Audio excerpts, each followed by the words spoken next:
Hello guys, welcome back to my channel. তো এই এপিসোডের শুরুতেই আমরা মেংকে দেখি, যার কাছে সকাল সকাল গ্র্যান্ডপা এসেছিল আর তাকে ফোর্স করছিল বিয়ে করার জন্য, যে তাড়াতাড়ি করে বিয়ে করে নাও যাতে আমি খুব শীঘ্রই আমার নাতি নাতনির মুখ দেখতে পারি। তোমার আশায় যদি থাকি তাহলে জানি না তুমি কবে করবে। মিং বলে যে গ্র্যান্ডপা এত তাড়া কিসের, আমাকে কিছু টাইম তো দিন, এমনিতেও আমার এখনো ইলনেসও তো ঠিক হয়নি। বাট গ্র্যান্ডপা তো মানতে রাজি হচ্ছিল না অ্যান্ড সে মিংকে বলে এটা সাইকোলজিক্যাল ডিসঅর্ডার, তাই আমি ডক্টরকে ট্রিটমেন্ট প্ল্যান করার জন্য তোমার কাছে পাঠিয়ে দেবো। নেক্সট সিনে আমরা মিংকে ডক্টরের কাছে দেখি যে তার সাথে টাচ করার প্র্যাকটিস করছিল, বাট মিং এর দ্বারা তো তা হচ্ছিলই না অ্যান্ড সে বলে এসব আমার দ্বারা হবে না অ্যান্ড সোফাতে গিয়ে বসে পড়ে।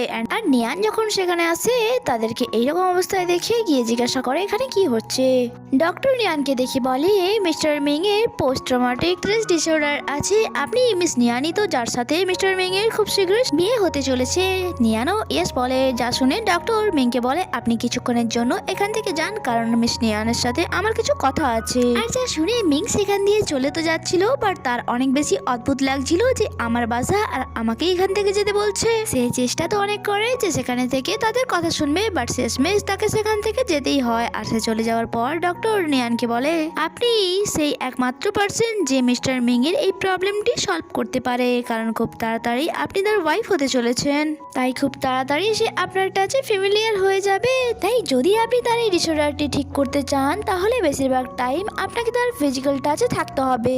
যা শুনে নিয়ানের মনে পড়ে যে মিং তাকে কতবার বিপদের হাত থেকে বাঁচিয়েছে, এমনকি তার উপর আসা আঘাত সে নিজের উপরেও নিয়েছে। তাই সে ভাবে এখন আমার টাইম এসেছে তার হেল্প করার। অন্যদিকে উপরে আমরা মিংকে দেখি যে তো এটাই ভাবছিল যে আমাকে তারা সেখান থেকে চলে আসতে কেন বললো, এটা তো নয় যে আমি খুব তাড়াতাড়ি মরতে চলেছি আর তারা এই কথাটা আমার সামনে বলতে চায় না। তাই সে ফরেন দৌড়ে নিচে আসে, বাট তখন ডক্টর সেখান থেকে চলে গিয়েছিল। মিং তাই নিয়ানকে জিজ্ঞাসা করে, নিয়ান বলে তা আমি কি করে জানবো।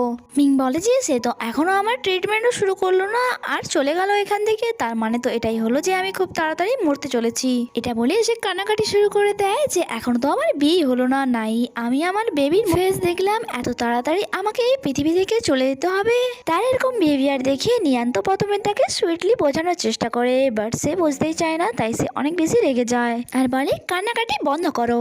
আর তাকে এরকম দেখে মিং চুপচাপ উঠে বসে অ্যান্ড বলে আরে আমি তো মজা করছিলাম, আর সে অনেক বেশি এম্বারাসও হয়।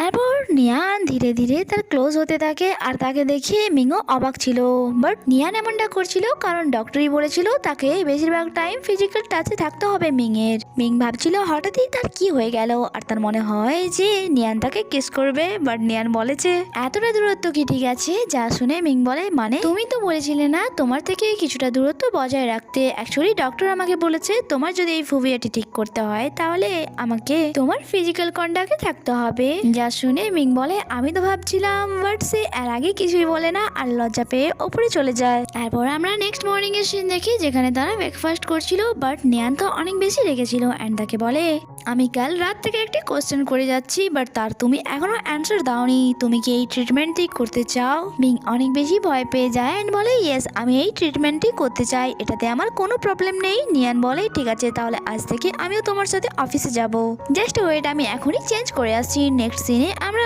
তাদেরকে দেখি যেখানে নিয়ান তো অনেক কনফিডেন্টের সাথে মিং এর হাত ধরে অফিসে যায়, বাট মিং তো অনেক বেশি লজ্জা পাচ্ছিল আর তাদেরকে এইরকম অবস্থায় অফিসের সমস্ত স্টাফরাও দেখে যাচ্ছিল। আর আমরা দেখি এভাবেই নিয়ান সারাটা দিন অফিসে মিং এর হাত ধরে থাকে আর সে অনেক কষ্টে ওয়াশরুমের বাহানা দেখায় অ্যান্ড বলে এবার তো আমার হাত ছেড়ে দাও, নাকি তুমি ওয়াশরুমের ভেতরেও আমার সঙ্গে যাবে। তাই নিয়ানও তারা হাত ছেড়ে দেয়। নেক্সট সিন আমাদেরকে নাইটে দেখানো হয় যেখানে নিয়ান ডক্টরকে কল করে বলছিল আজ সারাটা দিন আমি তার সাথে ছিলাম, ইভেন তো তার হাতও ধরেছিলাম, বাট তেমন কিছু চেঞ্জেস দেখা যায়নি। ডক্টর বলে যে এভাবে হবে না, তোমরা কাপল, তাই কিছু রোমান্টিক এনভায়রনমেন্ট বানাও। অ্যান্ড তখনই এখানে মিংও চলে আসে। নিয়ান কিছু রোমান্টিক এনভায়রনমেন্ট বানাতে চাইছিল, তাই মিংকে বলে আমরা একসাথে মুভি দেখলে কেমন হয়। এরপর আমরা তাদেরকে দেখি যারা একসাথে মুভি দেখছিল, তাও আবার একটি হরর মুভি, বাট মিং এর তো ভয়ে অবস্থা খারাপ হয়ে যাচ্ছিল। সে নিয়ানকে বলে এটা তোমার কোন অ্যাঙ্গেল দিয়ে রিল্যাক্সিং অ্যান্ড ফানি মুভি মনে হচ্ছে। মুভিটি এতটা ভয়ানক ছিল যে মিং তো স্ক্রিনের দিকে দেখতেই পাচ্ছিল না, বাট মুভিটি মজার সাথে নিয়ান দেখে যাচ্ছিল। বাট মুভির লাস্ট টাইমে আমার একটি হরর সিন আসে যা দেখে নিয়ানও অনেক বেশি ভয় পেয়ে যায়, তাই মিং তাকে সামলায় যে তুমি ভয় পেও না, আমি তোমার তোমার সাথে আছি। তারা শেষ পর্যন্ত মুভিটি তো দেখে, বাট তা দেখার পর অনেক বেশি ভয় পেয়েছিল তারা। তারপর আবার লাইটে চলে যায়, তাই ভয় তাদের হাল বেহাল হয়ে যায়। মিং বলে মনে হচ্ছে নিচের মিটারে কিছু প্রবলেম হয়ে যাচ্ছে, আমি গিয়ে চেক করছি, কারণ এত রাতে কোনো ইলেকট্রিশিয়ানকে পারবো বলে মনে হচ্ছে না। তারপর তারা ভয়ে ভয়ে মিটার চেক করতে যায় অ্যান্ড নিয়ানও তার সাথে গিয়েছিল। অ্যান্ড এখানে যখন তারা সিঁড়ি থেকে নামছিল, নিয়ানে এর মিস্টেকলি সিঁড়িতে পা পিছলে যায় অ্যান্ড তাদের মধ্যে এখানে কোইন্সিডেন্টলি কিস হয়ে যায়। তারা দুজনেই অনেক বেশি ভয় পেয়েছিল, বাট মিং তো শকড হয়ে যায় যে এটা হঠাৎই কি হলো। নিয়ান, যার এখনো অনেক বেশি ভয় লাগছিল, বাট সে এম্বারাস ফিল করে অ্যান্ড সেখান দিয়ে তাড়াতাড়ি করে উঠে চলে যায় এটা বলে যে আমি আমার রুমে যাচ্ছি। আর মিং যে একেবারে ফ্রিজ হয়ে গিয়েছিল, বাট তার জন্য এই মোমেন্টটি অনেক বেশি সুইট ছিল। নেক্সট মর্নিংও নিয়ান কাল রাতের ব্যাপারেই ভাবছিল, বাট সে নিজেকে কন্ট্রোল করে বলে যে এটা আমি কি ভাবছি। আর তার রুমের বাইরেই আমরা মিংকে দেখি যে তার সাথেই কথা বলতে এসেছিল, বাট তার সাহস হচ্ছিল না নিয়ানের সাথে কথা বলা, তাই কথা না বলেই সে সেখান দিয়ে চলে যায়। আর নিয়ান যে কাল রাতে মিং এর সাথে হওয়া কিস নিয়ে অনেক বেশি অকওয়ার্ড ফিল করছিল, তখনই মিং এর মেসেজ আসে তার কাছে, যে বলছিল আজ রাতেও আমি মিটার ঠিক করতে পারি। আর যা শুনে নিয়ানের ফেসে স্মাইল চলে আসে, আর সে ভাবে এটা এতটাও অকওয়ার্ড ছিল না, তাই সে মিং এর মেসেজে রিপ্লাই দেয় যে তাহলে আজ রাতে আমি তোমার জন্য ডিনার প্রিপেয়ার করব। নেক্সট সিনে আমরা নিয়ানকে দেখি যে রেডি হয়ে কোথাও যাচ্ছিল, আর তার বাসার বাইরেই দূরে দাঁড়িয়ে লিনিয়ান তাকে নিয়ানকেই দেখে যাচ্ছিল। আর লিনিয়ানকে দেখে মনে হচ্ছিল যে সে খারাপ কিছু করতে চলেছে। এরপর নিয়ান ভেজিটেবলস নেওয়ার জন্য মার্কেটে যায়, আর অন্যদিকে মেং যে অফিসে বসে বসে বোর হচ্ছিল, কারণ সে নিয়ানকে মিস করছিল, তাই সে তাকে মেসেজ করে বলে আজ রাতেও আমরা মুভি দেখবো। আর হ্যাঁ, যতক্ষণ না মুভি শেষ হয় ততক্ষণ সেখান থেকে উঠে তুমি কোথাও যাবে না।